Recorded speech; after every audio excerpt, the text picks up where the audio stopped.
உங்களுக்கு நிம்மதி உண்டாகுவதாக, தேவனுடைய இரக்கங்கள் அதிகமாவதாக. தேவன் என்ன சொல்றாங்கன்னா, வீடு கட்டுகிறவர்கள் ஆகாதென்று தள்ளின கல்லே மூளைக்கு தலைக்கல்லாயிற்று. எந்த இடத்துல தான் உங்களை ரிஜெக்ட் பண்ணிட்டாங்கங்க? இவங்க ஆகாதவங்க தள்ளி விட்டாங்களா? ரிஜெக்ட் பண்ணிட்டாங்களா உங்களை? தேவன் அப்படிப்பட்ட உங்களை தான் அவர் ரிஜெக்ட் பண்ண மாட்டாரு, அவர் எடுத்துக்கிறாரு. உங்களை அப்பேற்பட்ட உங்களை செலக்ட் பண்ணி தேர்ந்தெடுத்து தலைக்கல்லா மாற்ற போறாரு, முதன்மையான இடத்துல உட்கார வைக்க போறாரு. சரிங்களாங்க? அவர் உங்களை முதன்மையான இடத்துக்கு கொண்டு போறதுக்காக தான் அவர் செலக்ட் பண்ணி வச்சிருக்காரு. எப்பேற்பட்டவர்களை செலக்ட் பண்ணி வச்சிருக்கா, தேர்ந்தெடுத்து வச்சிருக்காருன்னா, எல்லாராலும் ரிஜெக்ட் பண்ணப்பட்டவர்கள், எல்லாராலும் ஆகாதவர்கள் என்று தள்ளிவிடப்பட்டவர்களை தான் அவர் எடுத்து வச்சிருக்காரு. இப்போ நம்மளே ஒரு காய்கறி கடைக்கு போகிறோங்க, வெண்டைக்காய் வாங்குகிறோம். வெண்டைக்காய் எப்படி வாங்குவோம்?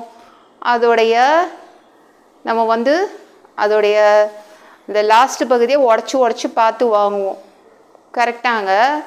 அது உடப்படலைன்னா அதை தூக்கி போட்டுருவோம், ஓரமாக ஒதுக்கி வச்சுட்டு எதெல்லாம் உடப்படுதோ அந்த வெண்டைக்காவை மட்டும் தான் வீட்டுக்கு எடுத்துகிட்டு வருவோம். ஆனால் தேவன் என்ன பண்ணுறாருன்னா, நல்லா இல்லாத வெண்டைக்காவை தான் தூக்குறாரு.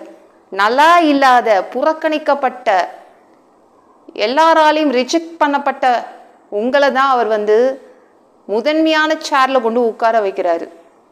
ஏன்னா அவர் நினைச்சா அவர் என்ன பண்ணுவார், தகுதி உள்ளவர்களை உங்களை மாத்திடுவார்.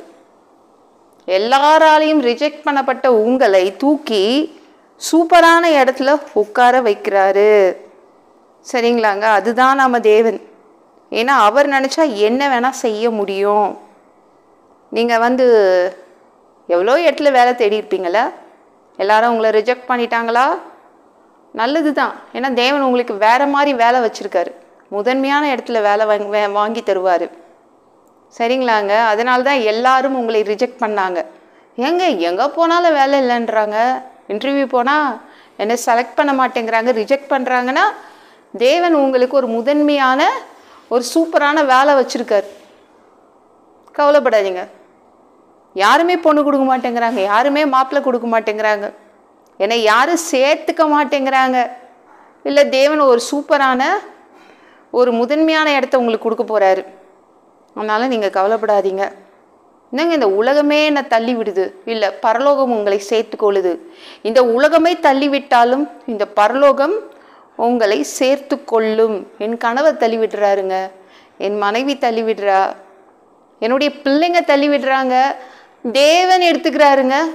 உங்களை எடுத்துக்கிட்டு முதன்மையான முதல் கல்லாக மாற்றுகிறார். முதன்மையான இடத்த உங்களுக்காக ரெடி பண்ணி வச்சிருக்காரு.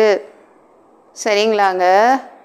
ஒரு குடும்பம் ஒரு 3 மாத குழந்தைய தூக்கி நதியோரத்தில் வச்சிடுறாங்க. அரசனும், அந்த நாட்டு அரசனும் அந்த குழந்தையை ரிஜெக்ட் பண்ணா, ஆண் குழந்தை பிறந்தா வாழக்கூடாதுன்னு அவன் அந்த குழந்தைய ரிஜெக்ட் பண்ணா. இப்போ குடும்பம் காப்பாற்றணும்ல. நம்ம மரியாளும் யோசேப்பும் இயேசு தூக்கிட்டு பக்கத்து நாட்டில் ஓடி போய் வளர்த்தாங்கல்ல.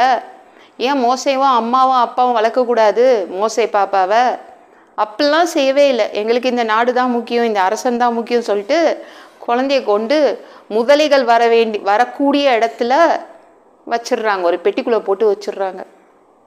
அப்போ தேவன் என்ன பண்ணாரு? அரசனால் நிராகரிக்கப்பட்ட அந்த பாப்பா, குடும்பத்தால் நிராகரிக்கப்பட்ட அந்த பாப்பாவை எடுத்து இஸ்ரவேல் நாட்டுக்கே தலைவனாக மாற்றினார். அதை மாதிரி தான் எல்லாராலையும் நான் நிராகரிக்கப்பட்டேன், எல்லாராலையும் நான் புறக்கணிக்கப்பட்டேன் அப்படின்னு உட்கார்ந்துட்டு இருக்கீங்களே, உங்களையே தான், உங்களுக்கு தான் முதன்மையான சேர் இருக்குது. எனக்கு தகுதி இல்லையே, அவர் தகுதிப்படுத்திடுவார். ஏன்னா நம்மலாம் எவன் மேட் தானே.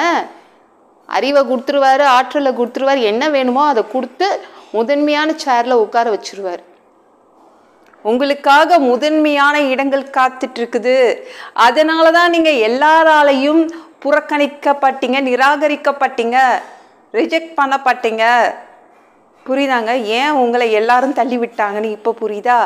முதன்மையான இடம் உங்களுக்காக காத்திருக்குது. தேவன் கொடுக்குறாரு, வாங்கிக்கோங்க. இந்த வீடியோ பிடிச்சிருந்துச்சுன்னா மற்றவங்களுக்கும் ஷேர் பண்ணுங்கள். கர்த்தர் தாமே உங்களை ஆசீர்வதிப்பாராக.